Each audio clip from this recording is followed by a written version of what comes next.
Yeah, my animation didn't quite look the same, but oh well. This is Arashi, a 1991 Macintosh freeware title which is, as far as I can tell, a near-perfect clone of Tempest.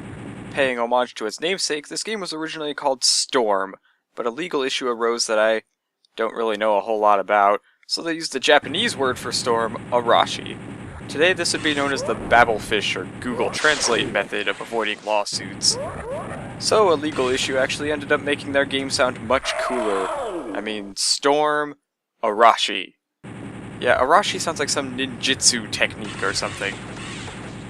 Ninjutsu technico Arashi! So, for those of you unfamiliar with this or Tempest, the gameplay is basically to move around by rotating along the rim of the level, shooting all the enemies that you can.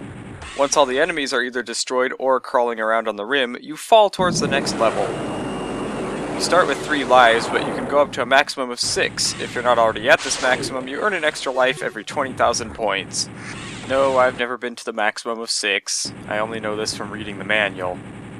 You start with these little red flippers which just move around and are easily destroyed. Even if they get up to the rim, you can just go to one place and shoot them as they go towards you. But then you get spikers which shoot up at you and make more spikes. Then you have fuse balls which fly about and they love to hover in between lanes to annoy the piss out of you. And when you get to the red levels you have pulsars, which change lanes in a manner like the spinners, but then they pulse when they land on a lane, making the whole lane temporarily deadly. You also have tankers which can carry 2 flippers, fuse balls, or pulsars.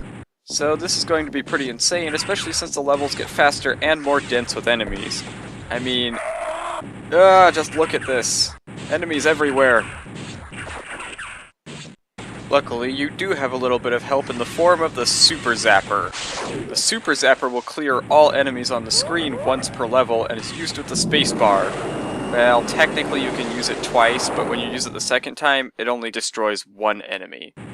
So that's pretty useless. Oh yeah, remember those spikes? Those things that don't do anything to you while you're in the level?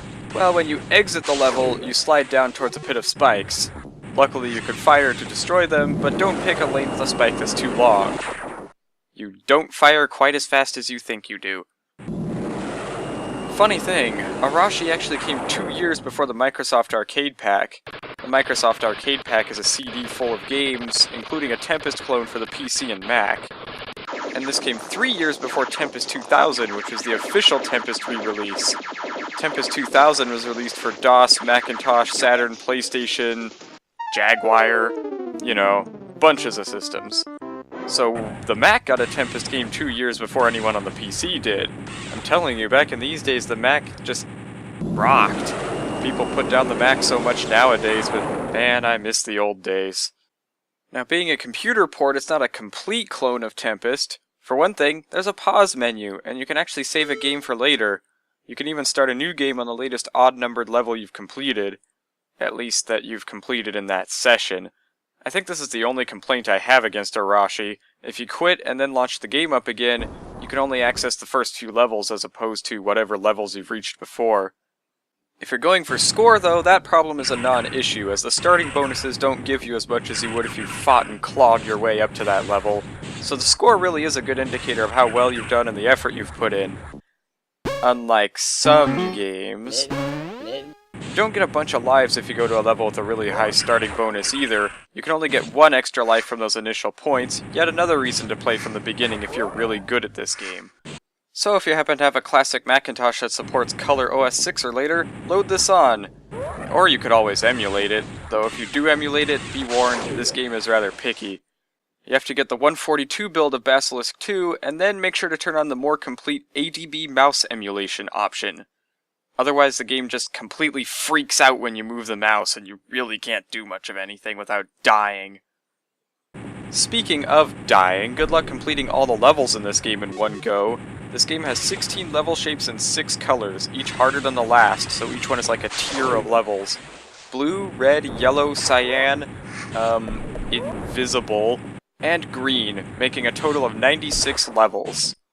And if you do happen to have the reflexes and stamina of a god, well, if you complete all that, it just goes into what it calls Doomsday levels, where it will give you a random green tier level, and if you die, you don't continue off of that level.